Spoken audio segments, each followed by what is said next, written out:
gentlemen, and those outside the binary, and welcome back to episode 2 of Red Plays Minecraft.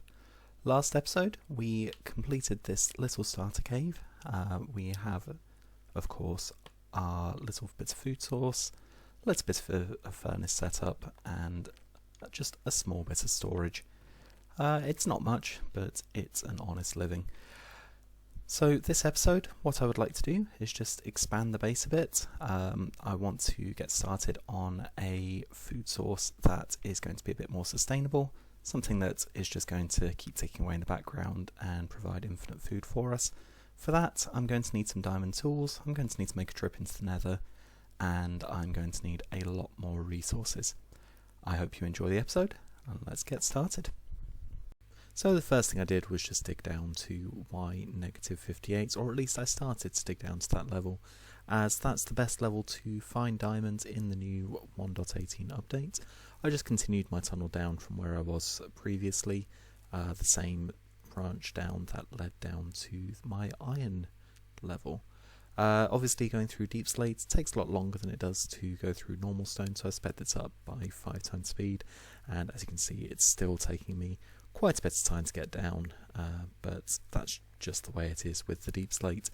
One thing that I did find once I was digging down was that this section, it actually opened up into the same lush cave that I found in episode 1, which was a bit of a surprise. I figured that I was going to be able to avoid it by going in this direction, but you can see that the tunnel I'm digging down opens out into a void beneath me that I ended up having to just turn away from.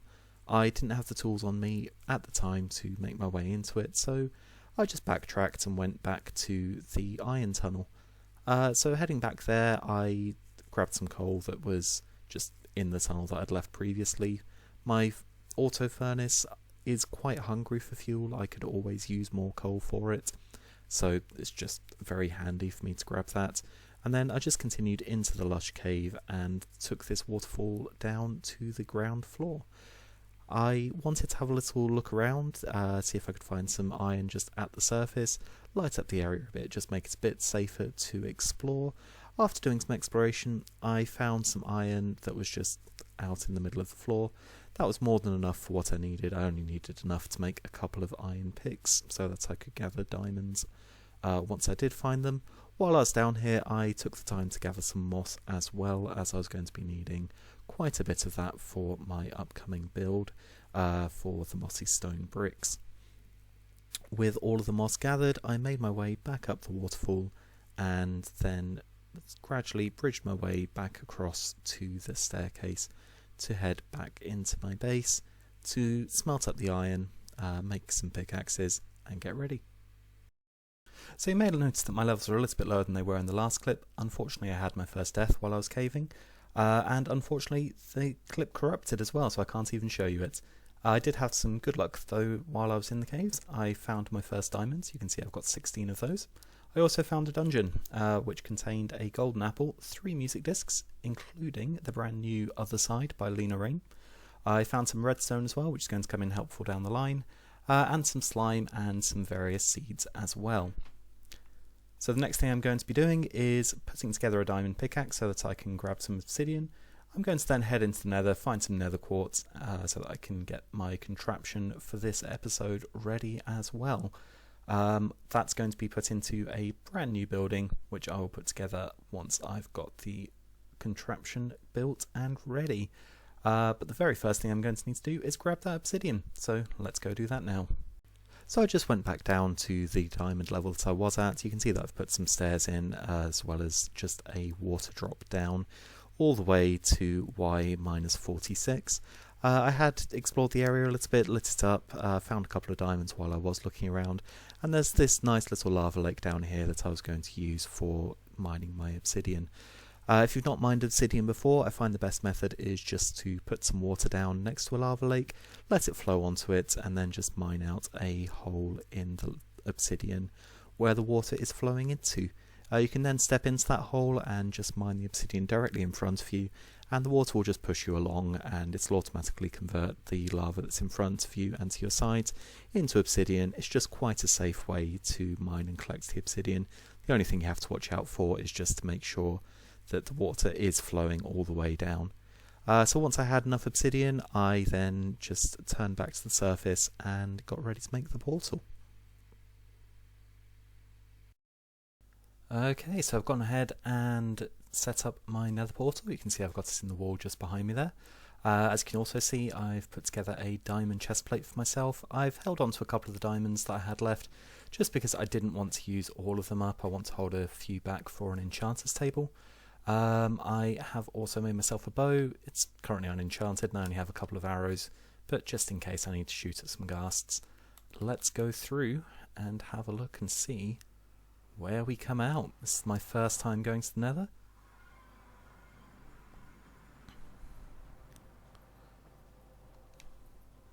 And okay, this isn't too bad. I was worried that I might end up in a basalt delta, but it looks like we're at the edge of a crimson forest. There's a warped forest just over there and I can already see some quartz, and that is quite a drop. I will definitely need to watch my step while I'm in here. Yeah, so I'm not going to stay in here for too long. I really am just after a bit of quartz. I don't feel like going to the fortress just yet. So let's go ahead and grab some. I don't need much, I just need enough to make a comparator.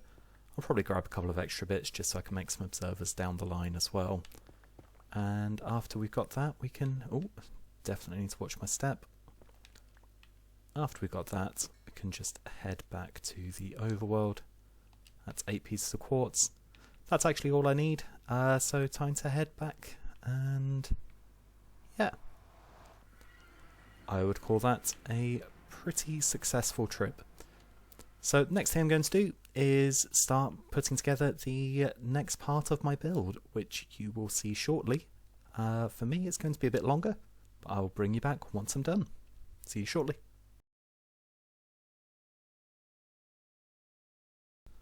Okay, so we're back a little earlier than I said that we would be. I just wanted to show you the progress that I've made so far. So as you can see, I've made the base of the tower just over there. I have used a lot of stone and mossy stone bricks just to create a nice fortified looking base to the tower. Brought some dirt around the bottom and just terraformed under the water a little bit here just to make sure it wasn't floating in midair. The tower base does join up to the inside of my base, so I will just quickly show you that now. I've dug a little corridor just through here that just leads up and round to the top here, and you can see I've got some oak logs just in place here. Those are going to form just some features, just mapping out where the overall tower is going to be. I'm probably going to aim to have it clearing that tree there just a little bit taller than that. I'm going to need to gather quite a bit of wood in order to build up the tower, so that's going to be my next task, and I shall bring you back once I have done that. So I'll see you in a moment.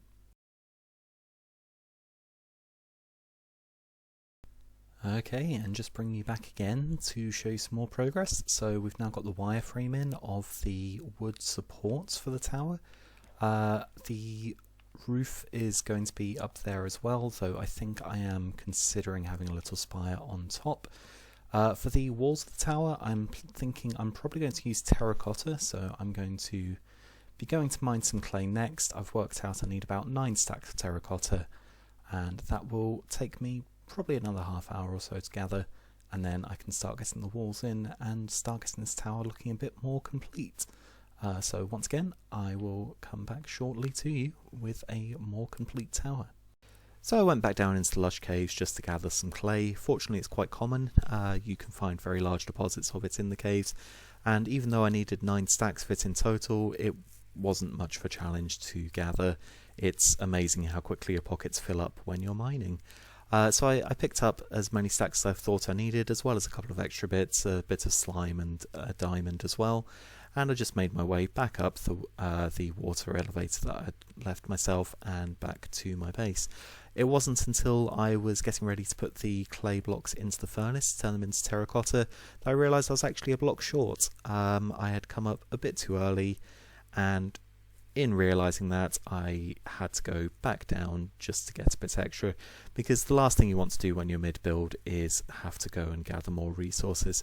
Fortunately, at the iron level of my strip mine, there was a large patch of clay forming part of the tunnel, so I just cleared that out, collected all of the clay from that, and that gave me plenty of clay. Including some extra just in case I had miscalculated how much I needed for my build. So I went back up to the surface again, threw the clay into my auto furnace, and just set that smelting.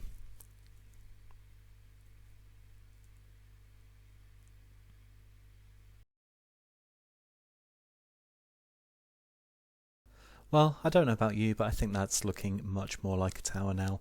There's still a bit more I want to do with it. I ran out of time to work on the roof, unfortunately, so that's going to have to wait until next episode.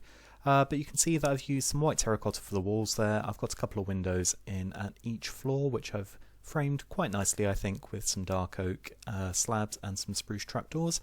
I'll just take you over to the inside now and show you around, just show you what I'm planning to do with the place. So I can just follow this entrance round from inside the cave. It just takes me up and inside the tower, which, as you can see, is just completely empty at the moment. It is just a shell right now. The interior decoration is going to come in the next couple of episodes. I can probably fit in a couple of floors going up to the top. I plan to have just like a nice open plan roofing area up there. I've also got space under here that I can build into if I need to. So I've got plenty of space to expand into. And you may be asking yourself what this tower is going to be used for. It's going to be used to house a bunch of micro farms. So that's going to be things like a wool farm, sugarcane, bamboo, all the little farms that don't take up much space. This is just going to house all of them. And the first one of those that I'm going to build is going to be a chicken farm. So I'm going to be building that just in here. And I will bring you back when I am done. And we are done. So it's going to be a little bit of time before the chicken farm starts producing food, just because some of the chickens are still a bit too young to be laying eggs. But yeah, this machine is going to be providing me with food going forwards. If you're wanting to build one of these yourselves, it is really simple. I've got a tutorial that I've put together so that you can do it. It's not my design originally. I'm afraid I couldn't find the original designer. If someone wants to leave a comment on the video to let me know who that is, I'll be sure to credit them in the description. But yeah, that's where I'm going to leave this episode for today. I hope you've enjoyed. If you have made it this far, I would ask if you would consider subscribing for more content, and I hope you have a wonderful day. Goodbye.